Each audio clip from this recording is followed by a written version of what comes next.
Hi. Well, it's been a bit of a weird day today. I woke up this morning a bit achy from the gym yesterday, but that's okay. And just felt really tired. I really need to start going to bed a bit earlier because I've been going to bed way too late. You know how you just get sucked into things like, the internet's a nightmare. It really is. So yeah, really need to stick to my word and switch off about 10, half 10. Anyway, so I was really tired this morning, felt really a bit fuzzy and not quite with it when I went to work, which then resulted in me,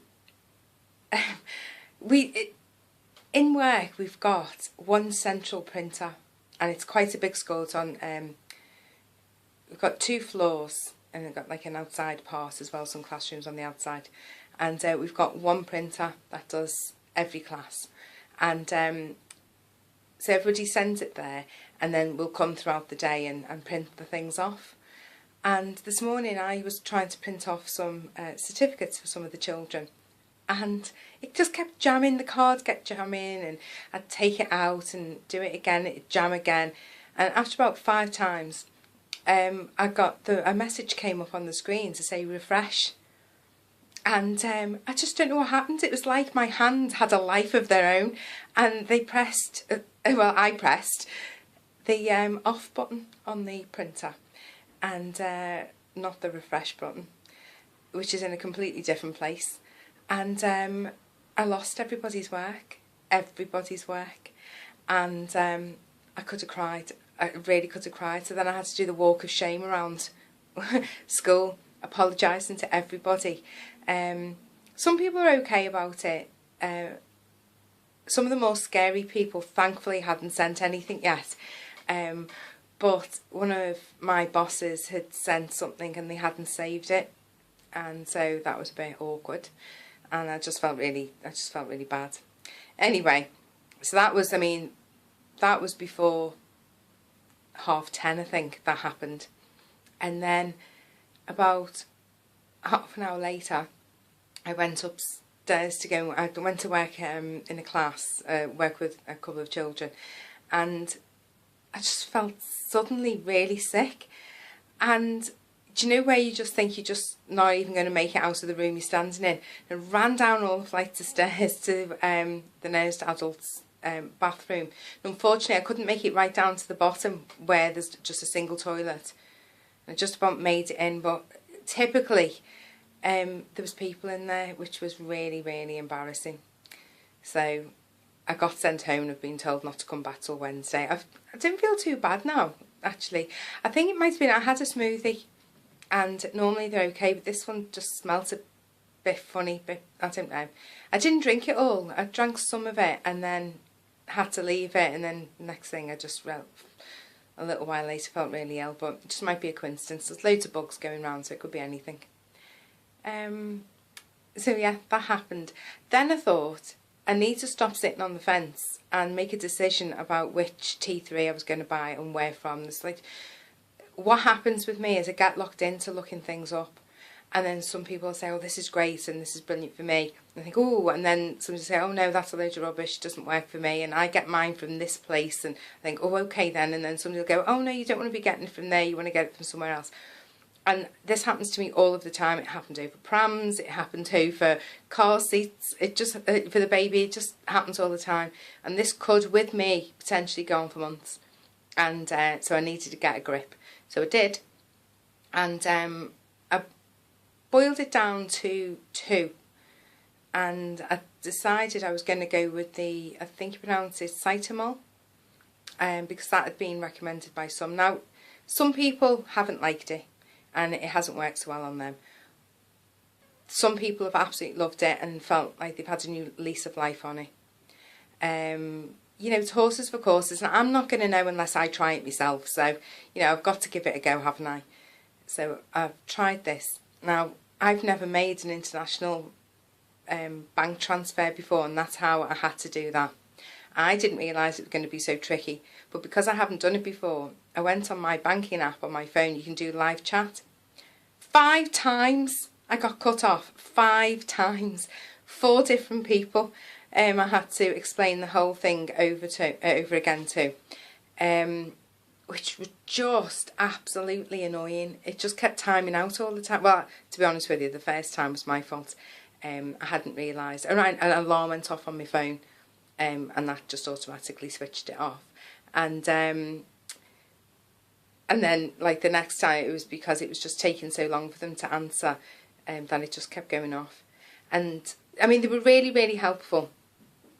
But, you know, with the bits, but I've just never done it before, and I needed somebody to hold my hand. And then, because I'm with Barclays, and you've got this little funny little, looks like a calculator pin entry thing where you put your card in, and oh gosh, well, I couldn't find that. I just was hoping I'd be able to just phone up and somebody just do it. It would have been easier to just, and quicker, to have just driven into town and gone to the bank. Then I got cut off again. So I managed to find the little thing that I thought I'd lost.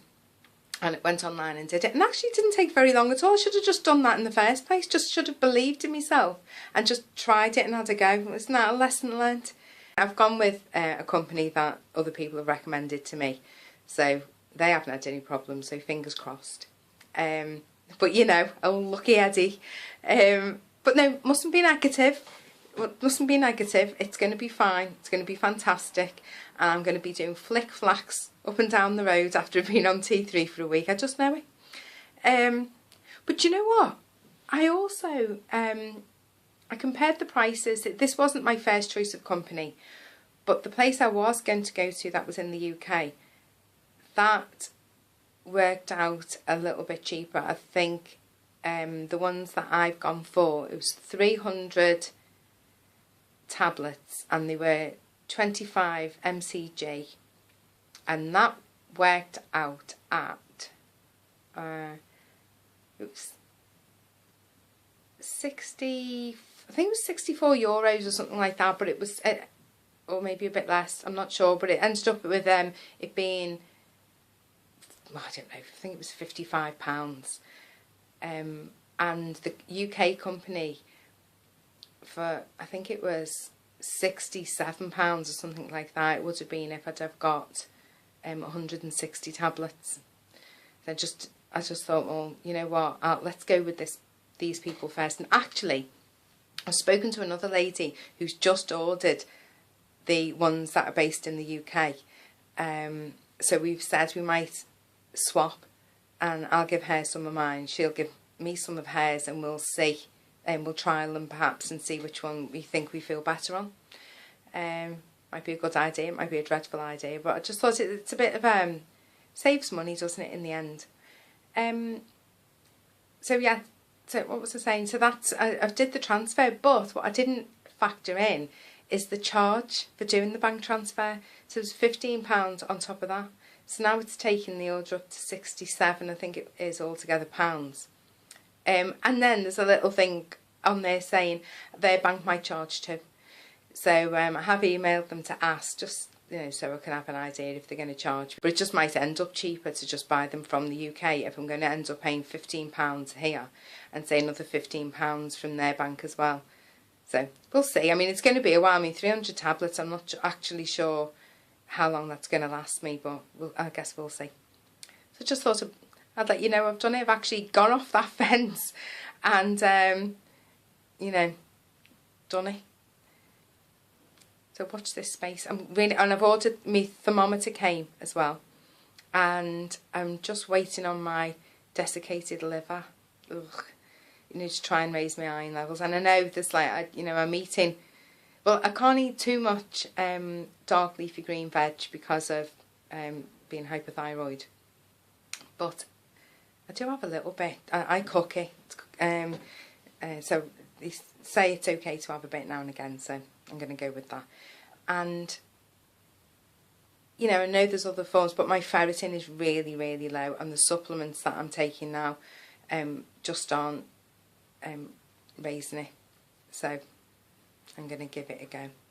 We'll see how it, I don't know, not looking forward to it anyway. And the thermometer, yeah, that came. So it's I had a digital one, but apparently you need, well, the suggestion is to get a mercury one. one, I couldn't, it was really difficult to find one. Then when I did, they were really expensive, and I actually didn't really fancy the idea of a mercury thermometer. So I've got a modern version of the old thermometers, and we'll see how that works. And I've got to read up about taking my temperatures. I'm not even going to lie. I'm not even going to lie and say I know when to take them. But I know it's before you have your T3, and it's so many hours after you've had your T3 or something. So I'll read into that. And that's it now. That's it. It's my little post for today. Take care. Bye.